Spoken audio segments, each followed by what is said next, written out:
परमात्मा की बढ़ती महिमा को देख शेख तकी गुस्से से जल भुन जाता है और कबीर जी को मारने की एक नई साजिश रचता है। वह सिकंदर लोधी के पास जाता है और कहता है, महाराज, मैं उस जुलाहे कबीर की एक और परीक्षा लेना चाहता हूँ। सभी मुसलमान उसे तभी अल्लाह मानेंगे जब वह हमारी इस परीक्षा पर खरा उतरेगा। जरूर वो कोई सेवड़ा है, जरूर कोई तंत्र विद्या जानता है।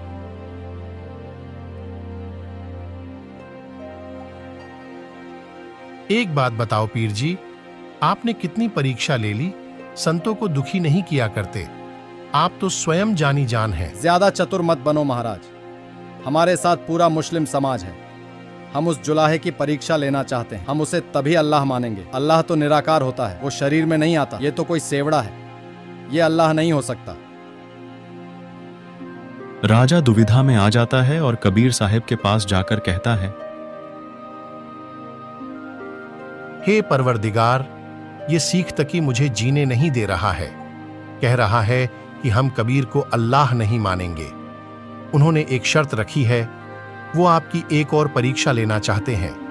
उन्होंने कहा है कि पूरा मुस्लिम समाज आपको तभी अल्लाह मानेगा जब आप उनकी परीक्षाओं पर खरा उतरेंगे। राजन, उनसे जाकर कह दो कि जो उन्हें उचित लगे वो वैसा करे। शायद मेरी मृत्यु उन्हीं के हाथों लिखी हुई है।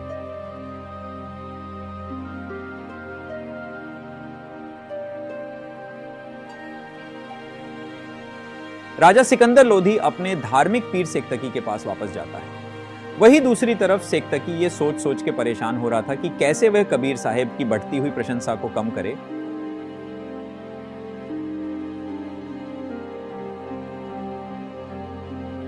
तभी शेख तकी के कक्ष में सिकंदर लोधी आता है और कहता है, पीर जी, आप कबीर जी की जितनी भी परीक्षा लेनी है आप ले सकते हो।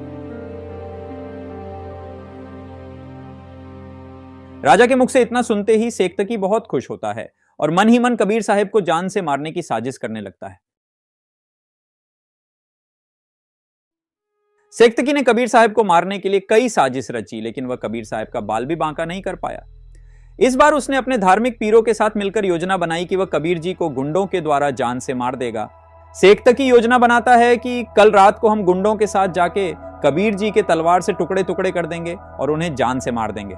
शेख तकी चाहता था कि किसी भी तरह कबीर साहब को मृत्यु के घाट उतार दिया जाए, क्योंकि कबीर साहब ने उनकी दुकानें बंद कर रखी थी। लेकिन शेख तकी ये मानने को तैयार नहीं था कि कबीर जी स्वयं ही अल्लाह हैं। अगली सुबह होते ही शेख तकी ने कुछ गुंडे बुलाए और उनसे कहा, अरे सुनो, आज रात होते ही हम उस कबीर के इस तलवार से टुकड़े टुकड़े कर देंगे। इस बार रात्रि के समय उस जुलाहे की कुटिया में जाकर उसका खत्म कर देंगे। जी पीरा जी, अब की बार आप चिंता मत करो। हमसे आज तक कोई नहीं बच पाया। वो कबीर तो फिर भी एक मामूली इंसान है।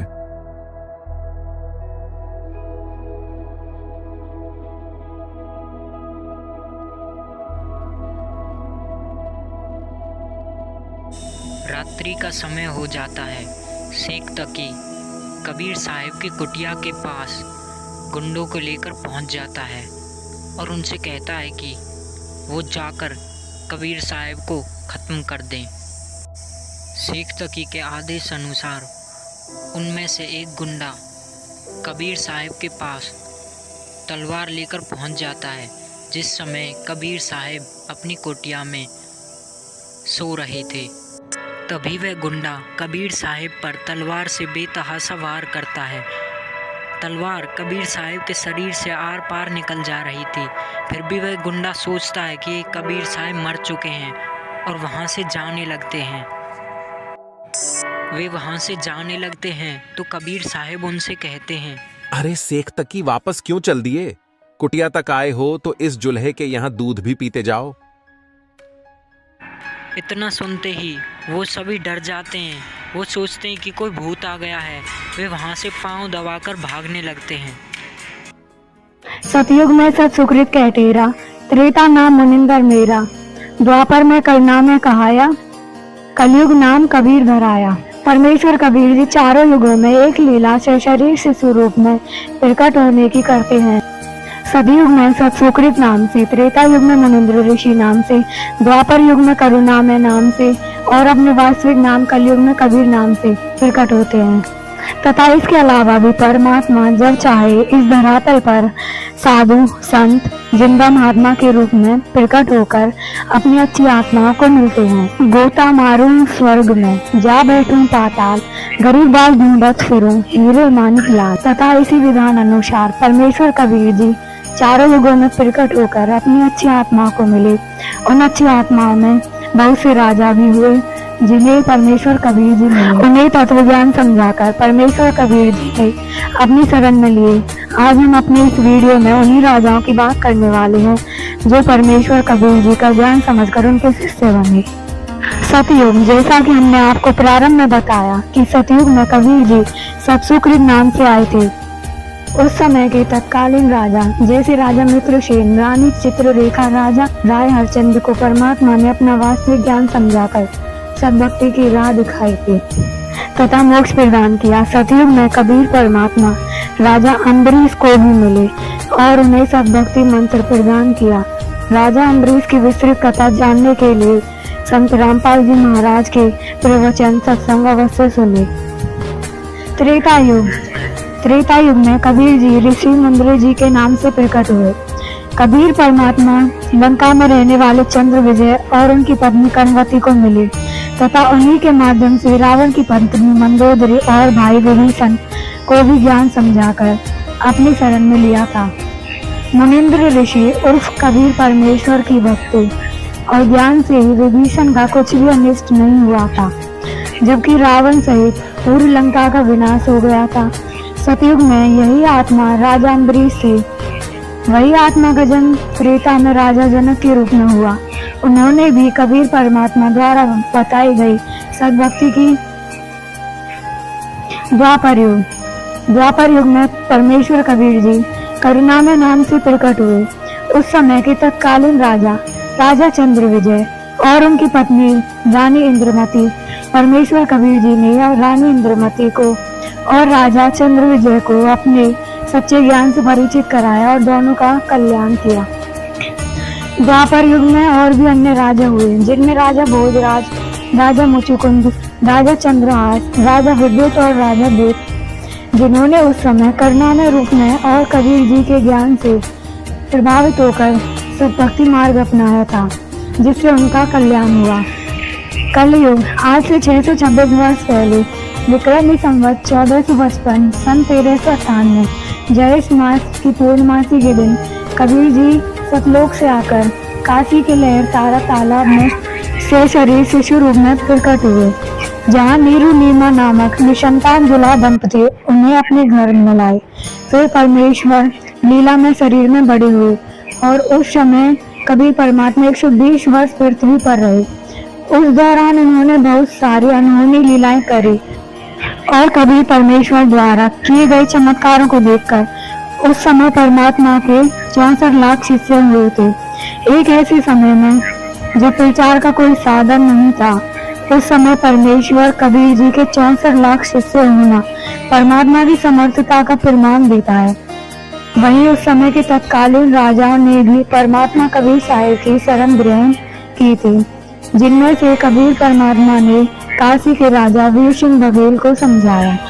राजा वीर सिंह बघेल परमात्मा के ज्ञान से काफी प्रभावित हुए और परमेश्वर कबीर जी से उपदेश लेकर सद्भक्ति की। दिल्ली के बादशाह सिकंदर लोदी, जो उस समय पूरे भारत के शासक थे, उन्होंने भी कबीर परमात्मा के आध्यात्मिक मार्ग को स्वीकार कर सद्भक्ति की थी। दिल्ली के बादशाह सिकंदर लोदी को भयंकर जलन का रोग था, जिसका कहीं इलाज नहीं मिल रहा था। सिकंदर लोदी को पता चला कि काशी शहर में एक कबीर नाम के महापुरुष रहते हैं, अगर उनकी दया हो जाए तो दुख निवारण अवश्य हो सकता है। और जब सिकंदर लोदी परमात्मा कबीर जी से मिले, तब कबीर परमात्मा को अपना आशीर्वाद भरा हाथ सिकंदर लोदी के सिर पर धरा और उसी समय सिकंदर लोदी का शाब्द जलन का रोग समाप्त हो गया। तब सिकंदर लोदी को यह समझ में आया कि यह कोई आम इंसान नहीं है, बल्कि स्वयं अल्लाह अकबर है। और फिर कबीर परमात्मा द्वारा बताए गए भक्ति मार्ग को अपनाया। अब बात करते हैं बिजली खां पठान की, जो उस समय मगध रियासत के नवाब थे। एक बार मगध में अकाल पड़ा, त्राही त्राही मच गई थी। तब बिजली खां पठान को पता चला कि काशी में कबीर नाम के एक महापुरुष रहते हैं। यदि उनकी दया हो जाए तो उनकी रियासत से अकाल समाप्त हो सकता है। तब बिजली खां पठान काशी जाकर कबीर जी से मगध रियासत की रक्षा करने की प्रार्थना करे। उस प्रार्थना को स्वीकार करते हुए उस समय कबीर परमात्मा ने मगध रियासत की रक्षा करी थी। कबीर परमात्मा के चमत्कार को देखकर बिजली खां पठान ने भी कबीर परमात्मा का ज्ञान स्वीकारा और उनके शिष्य बने। इसके अलावा भी कबीर परमात्मा के कलयुग में जब चाहे इस पृथ्वी के जीवों के उद्धार के लिए प्रकट होते रहते हैं। उस दौरान भी कबीर परमात्मा इसी तरह अनेक राजाओं को मिले। उन्हीं में से एक है अब्राहिम अदम सुल्तान। इराक के अंदर एक बलख नाम का शहर था, जहाँ के राजा अब्राहिम अदम सुल्तान थे। अब्राहिम अदम सुल्तान ने पिछले जन्म में बताई गई परमात्मा की भक्ति को श्रद्धा से किया था, लेकिन किसी कारणवश वह भवसागर से पार नहीं हो सका। यही वजह थी कि उसे परमात्मा कबीर द्वारा बताए गए आध्यात्मिक मार्ग को समझने में उसे देर नहीं लगी और कबीर परमेश्वर द्वारा बताई गई भक्ति करके मोक्ष प्राप्त किया। जालंधर नगर के राजा भोपाल परमेश्वर कबीर जी से जिंदा महात्मा के रूप में मिले। उन्हें परमेश्वर ने कुछ चमत्कार दिखाए, जिससे राजा बहुत प्रभावित हुआ। जब परमेश्वर ने उसे ज्ञान समझाया और राजा को सहयोग दिखाकर वापस छोड़ा, जिससे राजा भोपाल सहित उसके पूरे परिवार अर्थात उसकी 9 रानियां तथा 50 पुत्रों तथा एक पुत्री ने परमात्मा से नाम लिया तथा मोक्ष करवाया। एक अमर सिंह नाम का सिंगल द्वीप का राजा था। अमरपुरी नाम की नगरी उसकी राजधानी थी। उसे अपनी शरण में लेने के लिए परमात्मा ने राजा के महल के मध्यम में बनी टोड़ी में प्रकट हुए। उस समय परमेश्वर ने अपने शरीर का 16 सूर्य जितना प्रकाश बनाया। राजा को पता चला तो उठकर महल में आया। परमेश्वर के चरण पकड़कर बोला कि क्या आप ब्रह्मा विष्णु महेश में से एक हो या परब्रह्म हो? तब परमात्मा ने कहा कि मैं इनमें से ही ऊपर के स्थान सतलोक से आया हूँ। राजा को विश्वास नहीं हुआ तो परमात्मा अंतर ध्यान हो गई। राजा 5 दिन तक विलाप करता रहा। तब 5वें दिन परमात्मा उसी प्रकाश में शरीर में प्रकट हुए। तब राजा रानी ने ज्ञान समझा और दीक्षा ली। इस तरह उनका कल्याण हुआ। राजस्थान के गिन्नौर अर्थात नागौर शहर के राजपूत राजा पीपा ठाकुर ने भी परमात्मा कबीर जी के आध्यात्मिक ज्ञान से प्रभावित होकर भक्ति को अपनाया तथा कलयुग में परमात्मा वाजिद नाम के मुसलमान राजा को भी मिले और अपने तत्व ज्ञान से परिचित करवाकर सब भक्ति की राह दिखाई थी। और भी अन्य राजा हुए जो कबीर परमात्मा के ज्ञान से प्रभावित हुए हैं, जिन्होंने कबीर परमात्मा द्वारा बताई गई भक्ति राह अपनाई, जिनमें नौशीर खान के बादशाह नौशीर खान और राजा कनक सिंह भी हैं। तो दोस्तों, आज आपको पता लगता होगा कि पूर्ण परमात्मा कबीर साहिब जी कैसे हर युग में अपनी पुण्य आत्माओं को मिलते हैं और अपना तत्व ज्ञान समझाते हैं। परमात्मा कबीर साहिब जी हमारे पिता हैं, जो हर युग में प्रकट होकर हमें भक्ति की राह दिखाते हैं ताकि हम वापस समुदाय लोग सतलोक जा सके। अतः हमारा आपसे निवेदन है कि वर्तमान में कबीर परमात्मा के अवतार स्वरूप संत रामपाल जी महाराज आए हुए हैं और जो ज्ञान परमेश्वर कबीर जी ने 627 वर्ष पूर्व स्वयं प्रकट होकर दिया करते थे, आज वही ज्ञान संत रामपाल जी महाराज बताते हैं। परमात्मा चाहने वाली आत्माएं इस ज्ञान को स्वीकार करें, समय रहते संत रामपाल जी महाराज को पहचानें और उनके द्वारा बताई गई भक्ति साधना करके अपना मोक्ष करवाएं। परमेश्वर कबीर जी ने कहा है, रात गवाई सोई के दिवस गवाए खाए, हीरा जन्म अनमोल था कौड़ी बदले जाए। कबीर मानव जन्म दुर्लभ है मिले न बारंबार, तरवर से बुत्ता टूट गिरे बहुर में लगता डार।